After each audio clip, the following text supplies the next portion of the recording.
Hey, it's Juck, and I'm finally home. Let's get it. And I don't think he's going to throw the ball as much as he thinks he's going to throw the ball now that Chip Kelly's on board. And I'm happy about that. More quarterback. The truth is, Ryan Day has made a change philosophically, but it's none of those. You all know who wins. LSU is the drunkest fan base in the country. And welcome in. Fantastic to be home amongst my doodads, as my buddy Eric from Kokomo called him the other day. That's the stuff behind me. Happy to be back in my set with my normal microphone. That was a challenge last week, and I understand that some people weren't too happy with some things about the show. One gentleman told me that I was like watching paint dry, which, listen, lesson learned. I'll never record with my wife sleeping 6 feet away from me again in a hotel room. But it was all about getting reps, and I'm just trying to get better every day. So, you get better, you live and learn.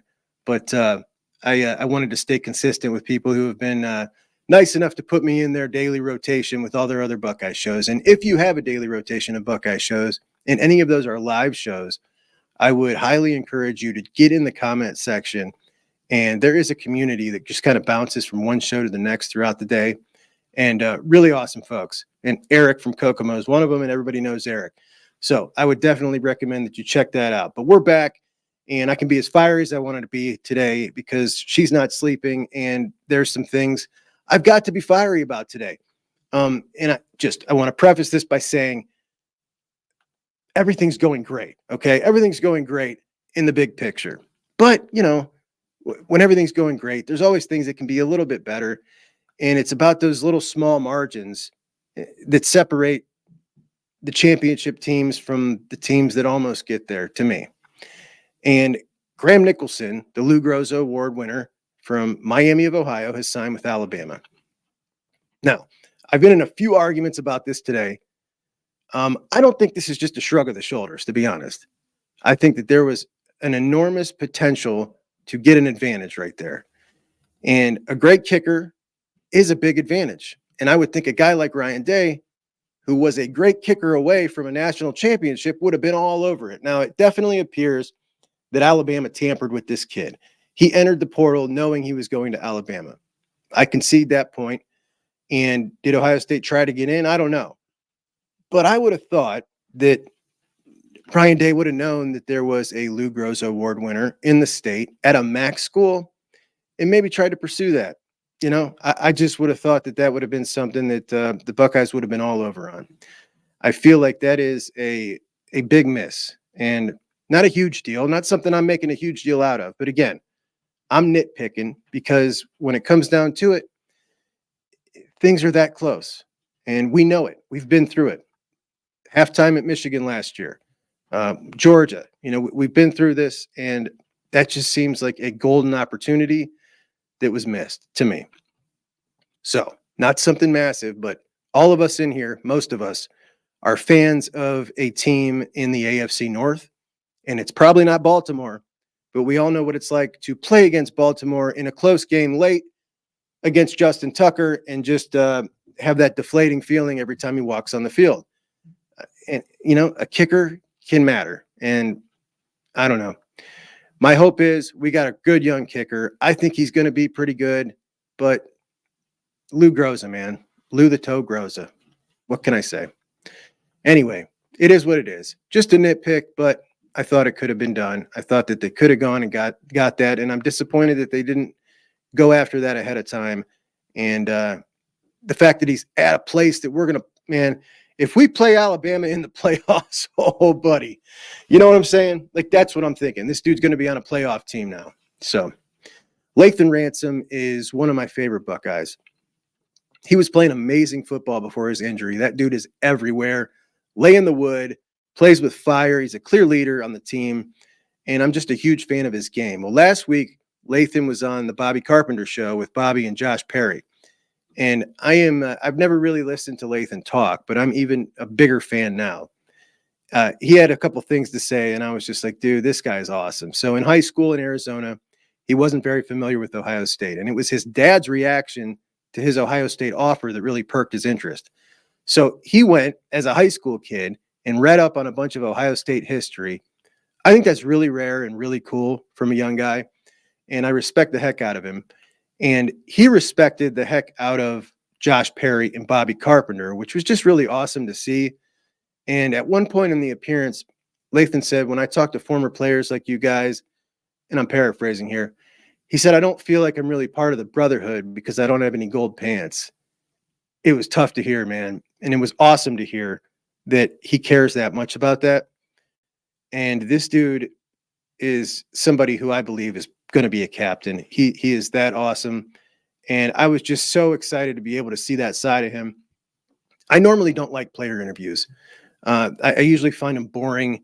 And I can just tell you from my own personal experience that most people don't. When I do my regular show versus one where I have a guest on who's a player, it's like maybe a third of the views. It's just, I'm like, most of us really we like what we like. And whenever there's a deviation, like an interview, we usually don't tune in. And I usually don't either, but I'm happy that I caught this. And I'm going to put that link of that show in the description, because if anybody's a Latham Ransom fan, you've got to watch this. It was really excellent. This guy cares deeply. He really cares deeply. And you love to see that this day and age when it just feels so professionalized, college football. And it feels like college is just kind of the next step for especially the high level recruits at Ohio State. It's the next step to get to the NFL. And when you see someone that really genuinely cares that much, they all care. But the way Latham cares, I think it's probably pretty rare. There's probably more of it on our team than we see around other places. I believe that for sure.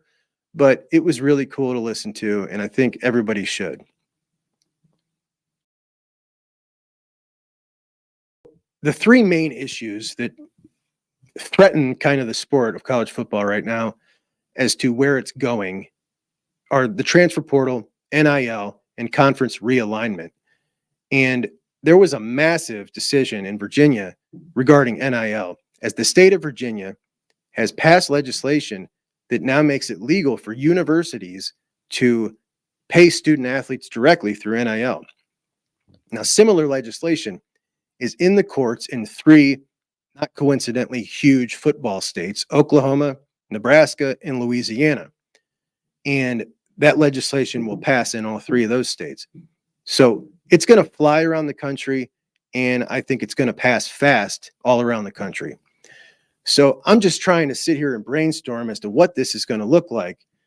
And I think we can say, for one, for sure, the universities are now going to make their main collective an in-house operation.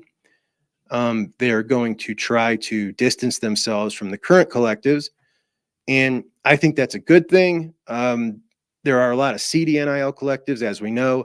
There have been ones that have come and gone and not honored their deals. It's just much better for the university to have control of that. And I think it's still going to be majority donor funded, I would imagine. The athletic department relies on a lot of donations. They'll probably keep it separate from the athletic department. I imagine that there's a lot of NIL collectives that are not going to want to go away. They'll want to hang around. One thing I've noticed with some of these NIL collectives that popped up at the beginning is they're either founded by, one really wealthy guy or a couple, a little board of really wealthy guys. And I can see from their perspective, like, listen, we were here for you when you guys needed us. And now you're just going to kind of push us out of the way. I don't think that they're all going to be okay with that. And I imagine that they're going to try to keep their NILs up and running. And, that could present kind of a weird situation there. But the universities are going to be controlling the biggest NIL at all these universities, I would imagine. And it's going to be really interesting to see how this shapes out. So how long are the fans going to continue to donate to NIL if it's the university now that's in control of it? We do it now because we know that the university is not allowed to pay them, right? What happens when we know the university is allowed to pay them? Do we continue to donate? I can tell you now, I've got a totally different kind of feeling about that withdrawal coming out if it's going to Ohio State directly. We pay a ton of money into Ohio State football as it is, if we're fans, if we go to games, if we buy gear, everything we do. And now I'm supposed to cut a check to Ohio State to pay the players. that feels a little different than, listen, we got to deal with the rules or we're going to get left in the dust. So I need to donate to this collective to make sure we don't get left behind.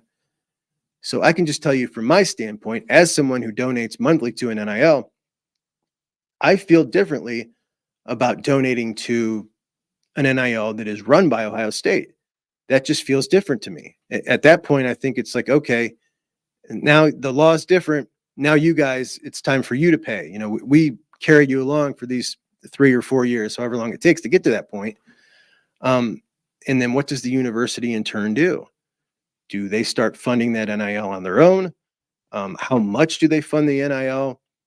And obviously at Ohio State, this is not going to be a huge problem for Ohio State, I don't believe. But when we talk about other schools, you know, it just may be. And I can see these massive battles coming if it's set up like this between the fan base who is begging the school to spend the money and maybe the school trying to say we don't have the money to spend. Again, just another weird thing that we're going to have to deal with as this comes up. And I could be way off as to how this is going to be set up, but I'm just speculating here, and I would love to hear what you guys think. Another thing here, you had 3 to 4 years to get to this point, and I think there are a lot of NILs who would have got themselves very firmly entrenched in the NIL world. And basically, hey, we were here when you guys needed us, and they're going to want to remain. The universities are not going to want these competing NILs to remain. So they are going to tell the fans, we don't want you to mess with them, donate straight to us. I imagine most of the fans will agree with that. It's more logical for the university to have the university run the NIL, deal directly with the coach, exactly what the roster needs are. It just makes it more of a seamless operation. And the NIL guys that started this, in a lot of cases, these are really wealthy guys, independent guys, or a group of wealthy people who started these. And they're not going to, I don't think there's going to, I think there's going to be some of them who are not going to like being kind of pushed out of the space, especially when they were there for everybody, when they were needed. And I think they will continue, some of them, to run their NILs. And then it's just going to be this awkward competing NIL, which is probably just going to funnel off about 10% of the money. That NIL is going to be about 10%, 90% will go to the school NILs. This is just it's the weirdest system ever, man. And this has just added another weird element to it. However, I think it is progress. I think it's closer to getting it to where it'll eventually be, which is in the hands of the school to pay the players. But a very interesting, an interesting thing. And I would love to hear your guys' opinions on it, as I've heard nobody talk about it yet. Or heard anybody's opinions, but I was just brainstorming on how this could potentially look. And it's just another weird college football thing. It's just totally bizarre, this sport we love here. One other thing. I really want to see, if the school is controlling the NIL, I want to see the money that I give go to football. Now, we know the athletic department is funded by football and basketball, and the way they spread the money, I think a lot of people don't always agree with. They maybe don't spend as much money on football as we would like. That better be the case with the NIL. If the school is now in control of the NIL fund, you know, and they start doling out that money to volleyball and softball and Olympic sports instead of directly to football, that's going to be pretty contentious with the fan base for sure. This is just a whole nother weird situation. And man, I tell you, I'm here for it. I think it's a good thing to get it back in. At least some of these collectives are extremely shady, and there's no doubt about that. We see it all the time. So I think it's better to have it in the hands of the school, but it's still just another awkward situation. It's going to be totally bizarre, and just another interesting thing to talk about. So let me know what you guys think about that. The Elite 11 regionals were at Upper Arlington on Sunday. Participants included quarterback commits from Pitt, Kentucky, West Virginia, Iowa, Virginia Tech, Miami, Ohio. That's Tavian St. Clair warming up with RJ Day, son of Ryan Day there. And there's a little bit more footage of Tavian here. Nathan Bernard was there, another interesting prospect out of Ashland. And Chip Kelly's going to be visiting him soon. And he's also going to be visiting Levi Davis out of Olentangy Orange. Man, he's just a unit. Now, 30 is a good score here on this. 35. Our guy. Absolute unit, man. That's an impressive looking dude. That is an impressive looking dude. And he was asked afterwards. He did obviously a lot of interviews. There was all the Buckeye media was there, and they were talking to him about recruiting. I've loved how this guy has embraced recruiting. He is him and Devin Sanchez as well, both in the class early. Tavian was in earlier than anybody, and he has been such a dogged recruiter after everybody. And he said that it was stressful watching guys take visits elsewhere, which I thought was hilarious. Sounds like a coach. It was stressful. It's stressful watching him take visits elsewhere because he knows deep down Ohio State is the best place for them. Just love hearing that.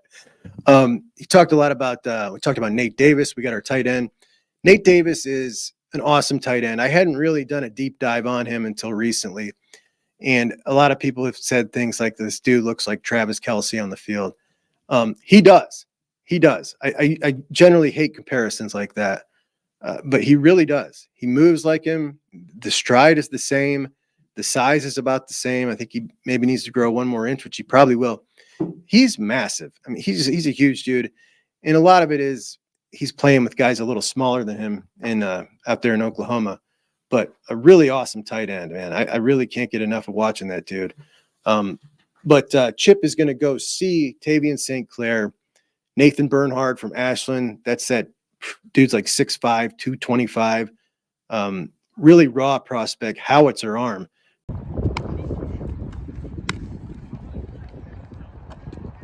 And he's going to go see Levi Davis from Olentangy Orange, who's a prospect a lot of people like. I don't think he's an Ohio State prospect because he's under 6 foot. And unfortunately, that's just kind of the way that rolls. And then Chip is going to head out to California and see Ryan Noon and Brady Smigel. Smigel's the number 2 quarterback in the class. Then he's heading with a contingent down to Florida to see Diabell. Diabell is the guy that I think he's after most in 2006. That's the son of Raja Bell, 2007 and 2008 NBA Defensive Player of the Year out of American Heritage, which is Brandon Innes' high school. And I don't know, man. It's early in the process, and Diabell is really skinny. But I watched a bit on him. We showed some of his clips. I think he's legit. And if Chip is going after a quarterback like that, a guy that can move like him, I really love it. I really love it. Spring games are over, and some people like Pete Nakos of On3 predicted from the beginning that this was not going to be a madhouse like some were saying that it was going to be, but more of a slow burn. Pete Nakos has kind of become the preeminent transfer portal guy in media, which is kind of an odd niche.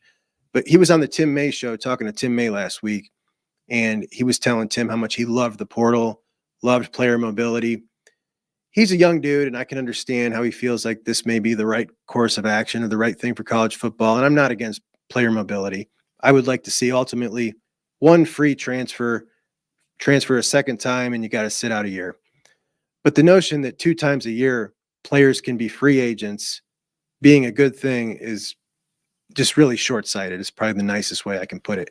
I think it's horrible, and I think it's untenable. And if we don't fix this, I think we all know it. It's going to lead to like a hemorrhage of fans. I really believe that. I just don't think that you can continue to do this and watch people. There's a whole lot of teams that don't benefit from this. I know like we've benefited from this, so it might maybe shape the way we see it. But there's a lot of teams that these 2 portal windows have lost a lot of their team, valuable pieces of their team, and have not seen anything return. And that's going to turn a lot of people off in the long run. And I just, this is just bad, man. No contracts, 2 free agency periods a year. It's pretty insane. It really is when you think about it. Pete Nakos does think that the transfer portal is going to pick up now that spring practices are over and spring games are over. Pete Nakos does think that spring practices being over now, along with spring games and meetings, that the transfer portal. Pete Nakos did say that he thinks that the transfer portal is now going to pick up a little more now that spring practice, spring games, and meetings with coaches are over. And I think he's right. It will pick up with mid-level guys, but many are thinking that that means it's going to now pick up with impact guys. I totally disagree with that. I think that players who are impact type of guys aren't players who are basing any decisions off the spring game or spring practice being over. If they wanted to leave, they were going to leave already. I think this is medium to lower of the totem pole guys on the roster, not studs that we're going to see maybe a little more action with. That's just my opinion here. I think we've seen maybe the worst of this as far as sport shifting kind of guys. And all in all, it was not a very big deal. And Jaden Rashada doesn't move the needle for me. Second string quarterback at Arizona State. But he is apparently meeting with Georgia. I think that's probably going to happen. And that could be a good move for him or a really big mistake, and he could be back in the portal. As for our Bucks, the spring game's over. The meetings are over with the coaches and the team. And we've lost now still exactly 2 guys in Dallen Hayden, a running back that we all kind of suspected might transfer for a long time, but didn't really talk about it. More on him later. And Cedric Hawkins, who has now transferred to UCF. He signed on with them. Cedric Hawkins is kind of the type of transfer that I think is both good for the roster and the player. And I kind of like it when I see it. He was never going to play. That was pretty clear to him. And he got to go somewhere where he thinks he's going to play. And that's good. And that's why I like the one free transfer. Choose wisely, because then the second time you're going to have to sit out a year. I think that's a perfect system. And I hope that that's what they're going to kind of gear towards when they eventually get all this straightened out, when they get to the next phase of all this. And I expected we'd see about 7 or 8 guys move out of Ohio State. And that's not because I thought there'd be 7 or 8 disgruntled guys, but I just thought there'd be 7 or 8 guys at the bottom of the roster that probably felt like they were never going to get their shot at Ohio State. And, I think that's probably always the case. I might have just expected in my head, or maybe just been preparing myself for some potential bad news, but I don't think we're going to get anywhere close to that now. We may see a couple more. But if we don't, I won't be surprised anymore. And I think that's awesome. A commenter on my last video did not like the idea of wasting a scholarship on the kicker. I was talking about Graham Nicholson. And then he asked me the key question, which is, can a non-scholarship player receive NIL? And the answer is absolutely yes. And it's not been discussed much. But let's lay this out. The 85-man scholarship limit means absolutely nothing now. It's totally obsolete. It's over. Well, the rule still exists. But the point of the scholarship is to take care of the school tuition for the student athlete. So if it's crossed your mind, hey, can't they just pay the student the cost of tuition, room and board, and then he can keep the money or take out a bunch of student loan debt, pay his tuition or not? The answer is yes. You can absolutely do that. This means all you need to do to go over that scholarship limit, if you want to, is be willing to pony up for that. Maybe a couple of extra benefits to get somebody to go along with it. Being a scholarship athlete means getting free tuition, room and board, books, cost of attendance, and the Alston payments, which are usually up about $6,000 a year. So you're always going to have some guys on the team who are going to take an NIL deal of equivalent or better than that if you feel you need to go over the 85 scholarship limit, or if you're in a jam. Here's an example, and this won't surprise you where it happened. Graduate student Cam Good at Michigan last year. Good was asked to give up his scholarship at Michigan to make room for another player. And instead of transferring to another school that could offer him a scholarship, Good chose to stay at Michigan and pay for his tuition through his NIL. Quote, I was open to it. I'm not a selfish person at all. If anything, I'm selfless. It was all for the better. I knew they were going to take care of me. I'm a good player. They love me. I've got a great personality, and I knew they'd take care of me for sure. So there you have it. If you're willing to pony up, the 85-man limit is totally obsolete. Toby Keith died in February, and it's really common in celebrity culture for famous people to kind of latch on to a team and pretend like they're some kind of diehard. Think of like USC during the Pete Carroll era. How many fake USC fans came out of the woodwork? And by the way, where have they been? Or like the Miami Heat when LeBron signed there. But as real fans of something, that's always bothered the hell out of me. And I always find it really obnoxious when one of those celebrities is at a game and they constantly flash the camera to them as if we care what their reactions are. But there are some real ones. You think Matthew McConaughey at Texas, like that dude's a legit Texas fan, no doubt about it. But Oklahoma had one too, and that was Toby Keith, a native Oklahoman who was as into the Sooners as all of us are into our Bucks. A guy who was on stage and brought up the national championship winning Oklahoma softball team and sang that song, How Do You Like Me Now, with them up there. I just think it's really cool. And they are honoring him. He tragically passed away with this on their football field for the season. They also mourned him at a basketball game in Oklahoma by drinking out of red Solo cups. And they're going to have this on the season, on the field for the season. It's a sad story, but the dude was a true Oklahoma fan, and I got to imagine that this is the coolest way he would have liked to have been honored by them. So, cool story. Props to Oklahoma for doing that. I love it. Carmani McClain came out and talked some smack about Deion in Colorado. He said he wanted to go somewhere where they didn't play for clicks. And, you know, Deion Sanders obviously had called him out. We went over that before, saying that he needs to get to practice, or he needs to get to meetings, needs to show up to meetings, needs to get in shape, etc. And Carmani wanted to kind of call him back out, maybe get his get back there. So word has it that Carmani is being linked right now with UCF, USF, and Memphis. So he's not going to need to worry much about playing for clicks. Congratulations to him. Gene Smith hit on new facilities on his exit interview last week with Doug Lesmerises. Ross Bjork is going to get those new facilities built. If there's anything that Ross Bjork is good at, it's getting money and building stuff and spending money. Like, this is his bread and butter. Mr. Smooth, big spender, and he's going to get those facilities built. And he's very much known to be a huge fundraiser, and I think that this is going to kind of speed up the process for that, which is excellent. I was looking at Ohio State's facilities versus some of the competitors, and I just got a really nice comp picture here of Ohio State's locker room with kind of a similar shot down the line. So we're going to go Ohio State, Texas, Georgia, Alabama, LSU. And that's a whole lot of purple. That's a whole lot of purple. And you could see the Buckeyes, I mean, yeah, it's adequate, it's good, but it doesn't compare to that.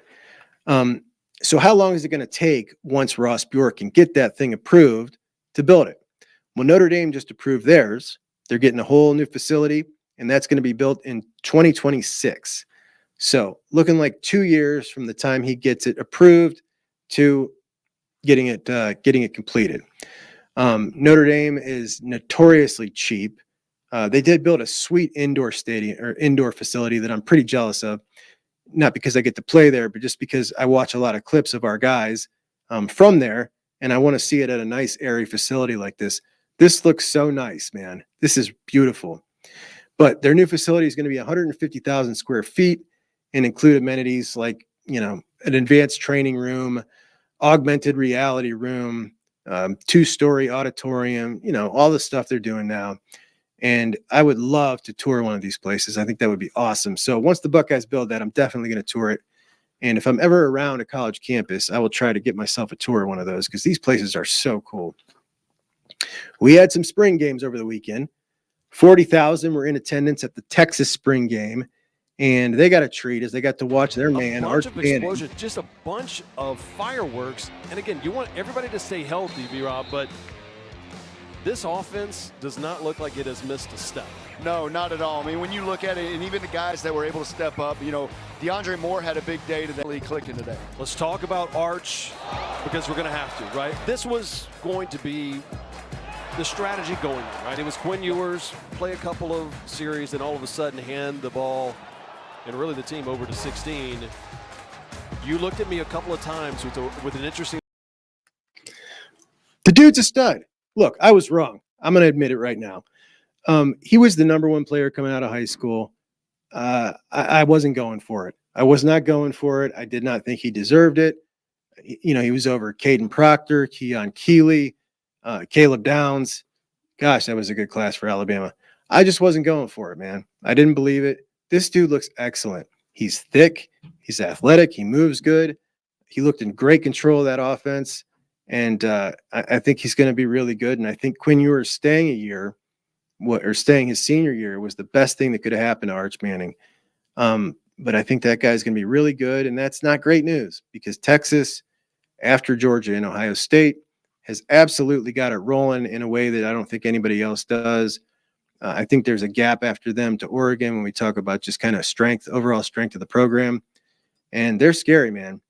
247 did a top 25 list heading out of spring. And Ohio State is now their number one team. That's 247 Sports now. So pretty interesting stuff there.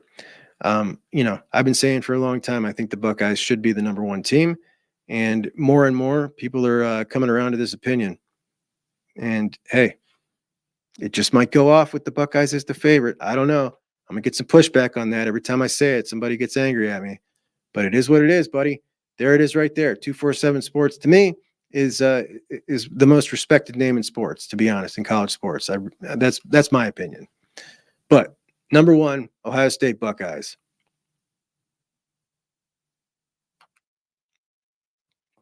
Kyle McCord had himself a day, according to a lot of people, but he's apparently the savior of Syracuse football now. They absolutely went nuts.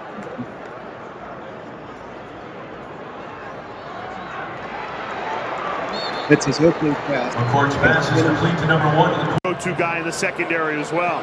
Third down, McCord, a deep ball, right on the There's a money, beauty. right into Zede Haynes for a 38-yard touchdown. 4th and 3. Defense trying to get off the field. McCord floats it up in double coverage, and he threads the needle.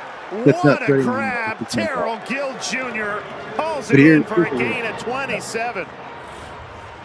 I like it. Just the patience. It's so calm. 2 big 4th down conversions for McCord on this drive, but he's able to. The top of the screen. This guy's one-on-one coverage, easy touchdown. He doesn't even see it. That's typical Kyle there.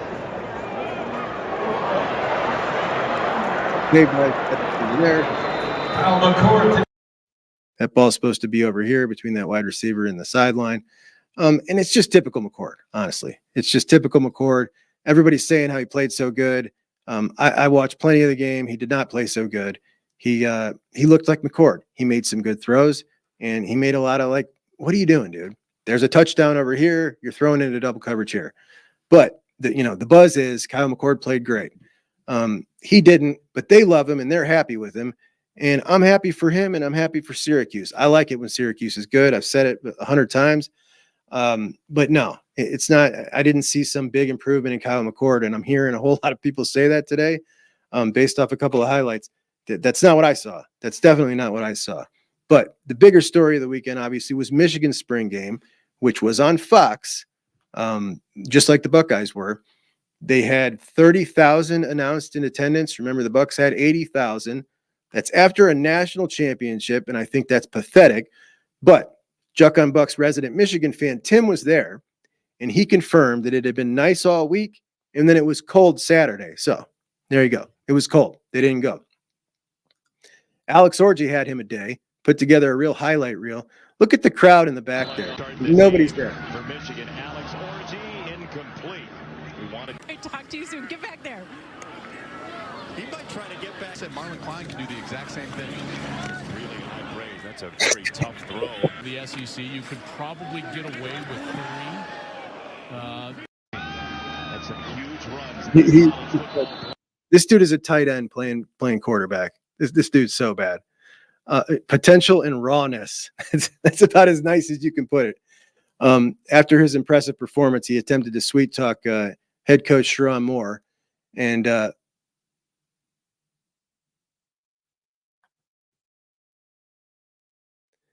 you just don't do that to the head coach, man. You don't do that to the head coach. What kind of operation is this? That's so embarrassing. That is so embarrassing. Oh my gosh. Coach Sharon Moore had a few words after the game. Let's check in and see what Sharon had to say. I want to thank the Lord. I want to thank Coach Harbaugh. Fucking love you, man. This is love the shit out of you, man. This is for you. for this university. Will never President. get old, man. This will never get old to me. The irony of these folks calling Ryan Day for years, crying Ryan and soft, and then their school goes out and does this to them and hires that guy. It's so embarrassing. It is so embarrassing. Almost as embarrassing as Rich Rod doing this. His job, he starts talking about family and how we need to all stick together. And no matter what, we just need to stick together. And you can kind of feel the more he's talking, the more you're like, He's throwing a Hail Mary. he makes the entire football team stand up, lock hands like this, and put our hands in the air. And then the song, "You raise me up higher than the mountains." I'm holding hands with dudes. Like, this dude is trying to save his job right now. With You guys are all like this. We're looking at the bust people, and they're all standing there like this. They're we got to hold hands more. We're looking. The fans are looking up at us because we're on like a stage, and they're like, "What the fuck is going on?" And it's just this music is playing. We're holding hands. People are uncomfortable. Month and a half later, he's fired. It was one of the most uncomfortable football positions I've ever been. Raise him up, buddy. But Moore did finally sign his first recruit as the Michigan coach. And this guy's no stud for real. Nathaniel Marshall, top 50 overall, number 4 defensive lineman in the class, 6'4", 265 out of Illinois. Absolute stud. And that's going to go ahead and raise them up in the recruiting rankings from 65 to 35. The dude's no joke. So congratulations to Sharon for getting picked up and embarrassed by Alex Orji at the 50-yard line. And oh my gosh, I've got a picture to show you of Alex Orji. This dude, this is unbelievable. This is Alex Orji, the quarterback. Look at the thighs on this dude. That is insane. Like, you are wasting this guy by not putting him at tight end or somewhere else. He is unbelievable, but not a quarterback. That's for sure. All right, gripe time. Avery Gotch, offensive lineman out of Michigan. He's a Michigan State legacy. We're not talking about a David Sanders or Jordan Seaton or Brandon Baker type. And I know a lot of people get on Frye for never landing one of those big dogs, except for Carter Lowe, who's in state, and he doesn't get a ton of credit for that. I give him some credit for that, but not a ton. The guy was down to Michigan and Ohio State while Michigan was going through the biggest cheating scandal we've seen in 20 years. So the fact that he chose Ohio State isn't, I don't know, it's not some big win, but you did get in on him early, though he is an Ohio kid. I don't know, man. Like, how much credit do you get for that? I don't know. But there was a kid he was in on big, and this is a 250th ranked prospect in the country, Avery Gotch. So not some highly rated guy, but if you choose someone and you say, I'm going all in on this guy early, and he did, made him a priority recruit, you kind of got to get him. You got to get him. A Midwest kid who is down to Wisconsin, Michigan State, Michigan, and Ohio State, all Big Ten, visited plenty of times, visited Michigan plenty of times. And yes, he's a Michigan kid from in-state, but Michigan appears to be in the lead for him. Steve Wiltfong has crystal balled him to Michigan, thinks it should be wrapped up pretty soon. And with the state of the program in Michigan now, and the advantages that Ohio State has right now, with NIL and everything else, like if you identify this guy and say, I want this guy, you got to bag him, man. You got to bag him. These are the ones that you build a championship team on. These kind of guys that you identify early and you go get them, and you got to get them. And I just have so much concern when it comes to this guy, when it comes to recruiting. We're not talking about some superstar recruit here, but what we are talking about is a guy that he identified himself and said, I want this guy. Now, the guy hasn't made his decision yet. We don't know what he's going to decide, but it looks like he's a Michigan lean. And I just am having a hard time. My uneasiness, there has been nothing to settle my uneasiness with Frye. Let's put it that way. And it just seems like every other week it's something and never a piece of good news with this guy anymore. You know, the Carter Lowe stuff was quite a while ago. There's not another offensive lineman in the class yet. And I'm waiting for the next piece of good news out of Justin Frye. And I do want to point out that it was reported that Justin Frye's salary had gone from $1 million to $800,000. Many of us speculated that that was maybe Ryan Day sending a message, not just to him, but a message publicly. It turns out that was a clerical error. His salary did not get reduced. So where does Ryan Day sit with him? I don't know. But we all know that the offensive line is the most concerning part of the team this season. That's his unit. It's got to be better. The play's got to be better. The recruiting's got to be better. And I'm just waiting to get one piece of good news to chill me out about this guy. And when you can't nail the 250th ranked prospect in the country that you sought out and you went after, it's tough, man. We talked about the offers last week. Georgia and Alabama offering 8 of the top 10 offensive tackles in next year's class.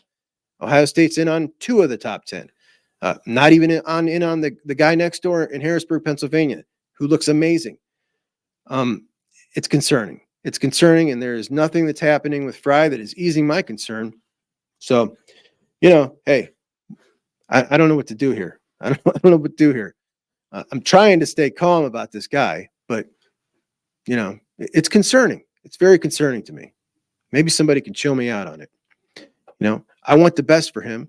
I want the best for the offensive line.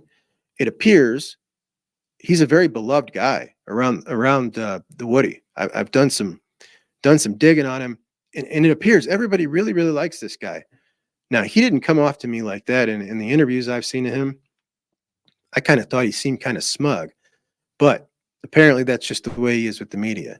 So he's a very well-liked guy, but he's not getting through to the young guys, man. I don't know. Anyway.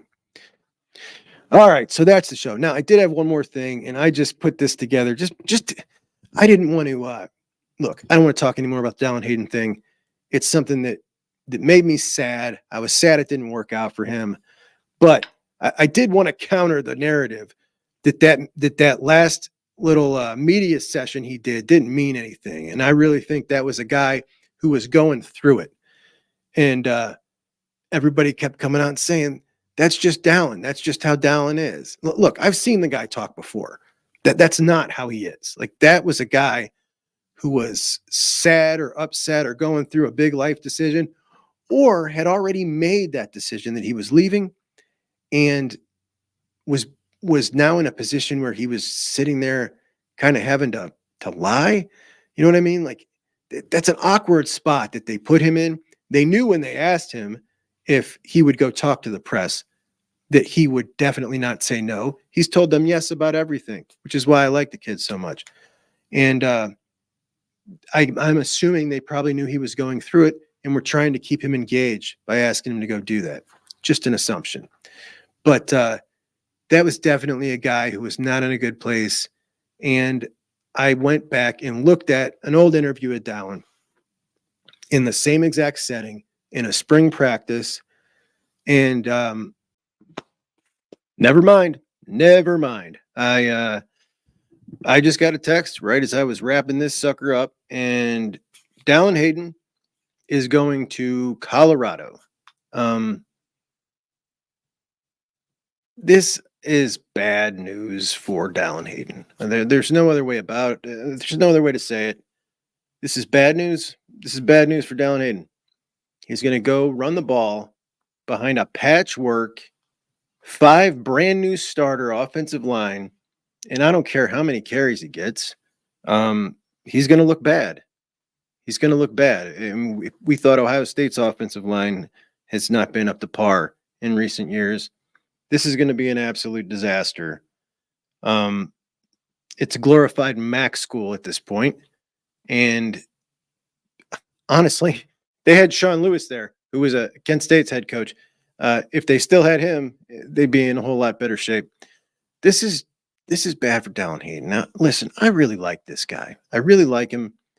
And that's why this bothers me so much, because he went from a good situation to getting screwed over. I don't care what anybody says. He got screwed over. I don't care if anybody tells me, and I've heard it a couple times, that he wanted that red shirt. I don't buy it for a second. Because even if he did want that red shirt,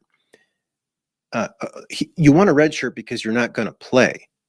And there was ample playing time there for him to be had. So he would have changed his mind, in my opinion, even if he had originally requested that red shirt. Second, that's just what that is, a request. Okay, if the coach says, sorry, we need you, then you're needed. Then you play. And if you disagree, then you transfer out. You're gone. And he's gone. So it's just horse shit, man. It's horse shit. It was clear that Ryan Day did not trust him. I don't understand why. It's not like Chip was some great blocker. And of course, you bring in Quinshawn. I mean, it's just circumstances that sucked for him. But honestly, if he had played last year, I think he could have accepted this a little better this year. And I still think he'd be here. And I don't feel like he's some awesome running back. It's got nothing to do with that. It's just when a guy does everything you ask him, and I just feel like he was treated like crap, and I don't like that. And as much as I praise Ryan Day for how he runs the program and how the guys come out of the program and how they act while they're in the program, I think the culture that he's built is real. I think it's not a joke. I think the brotherhood is for real. I think it's the best culture I've ever seen at a football program, bar none. And it makes me proud as an Ohio State fan. This situation with Dallen Hayden makes me sad, and it pisses me off. It really does.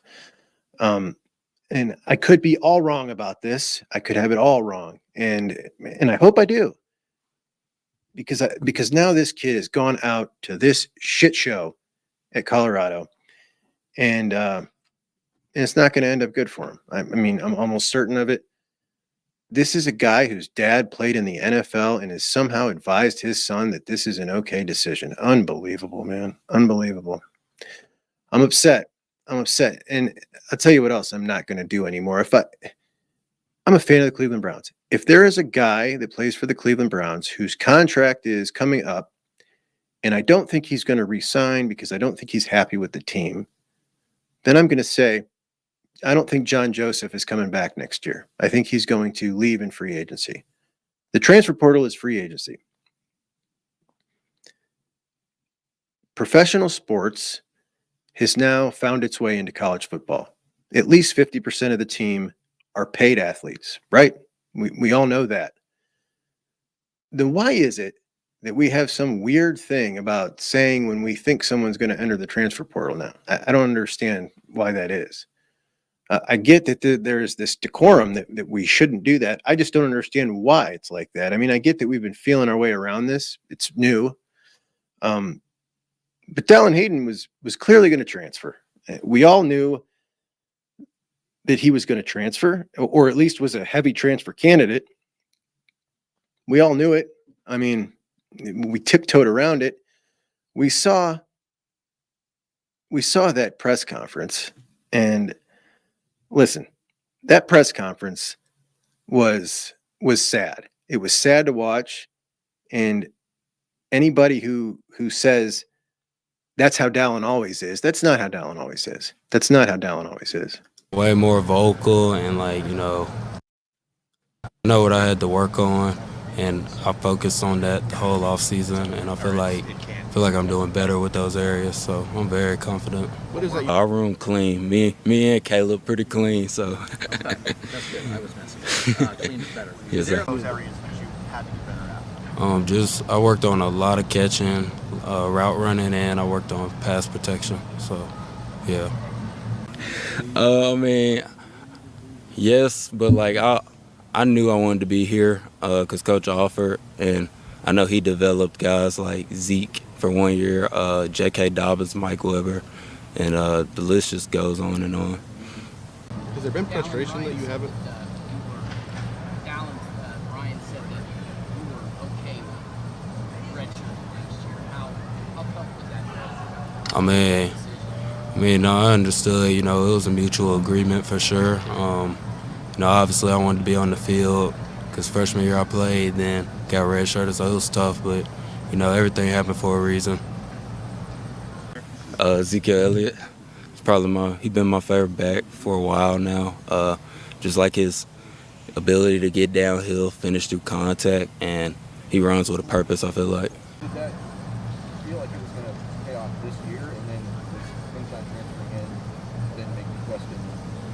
whether that will pay off? No, I mean, I feel like it'll still pay off. You know, we need it. We have depth, so it'll pay off.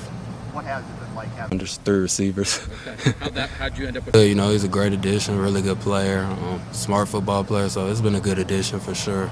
I got here June 6th. I ate canes almost every day. Did you have canes back?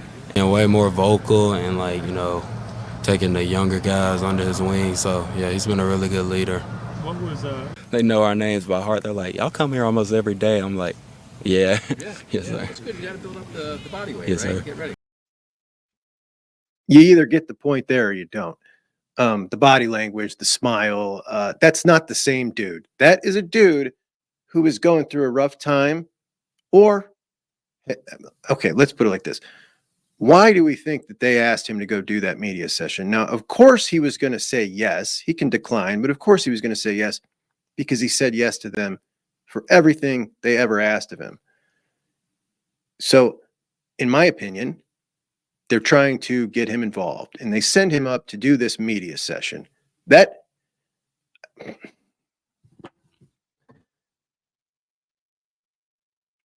I feel bad for that dude. He went up to do that media session, either going through a really rough time or, and I hope this wasn't the case, had already had his mind made up and knew he was leaving and was now put in this position to go up there and have to fake this whole thing, knowing he was going to go. So, you know, some people have called this the most mismanaged player in the history of Ohio State football. You can count me in that camp, at least of what we've seen. I'm sure there's probably some that have been more mismanaged behind the scenes. This was kind of all out in the open for us. And the fact that he is now at Colorado, it's bad, man. It's a bad situation. And I feel bad for this guy. And I just don't understand what in the hell it was about him. I don't think he's a great back. I really don't. Like, I'm not somebody who thinks Dallen Hayden is awesome. I never did. Even when he was playing, I mean, he was effective, and I always called him effective, and nothing about him stands out as great, but he was always effective. And, you know, last year's production with Chip and X, when Dallen could have been used, Chip and X were averaging, I think, combined less than 4 yards a carry. I mean, there was just no excuse to me. And the pass pro was not a valid excuse either, because Chip was not good at it either. So I just don't know what it is, man. It'll remain a mystery to me forever. And now this guy's heading out to just, what a joke. What a joke. So yeah, it appeared to me like that was a guy really going through it. And I just had to see if I was right on that. And when I saw that, I'm like, okay, this guy's just laughing and having a great time with the press the whole time. So I just learned how to cut this stuff together. I guess I'm just showing off. I'm showing off my cut it up skills to you guys. Anyway, that's our show today, guys. I'm so happy to be back. We're going to get after it hard this week and keep getting those reps in.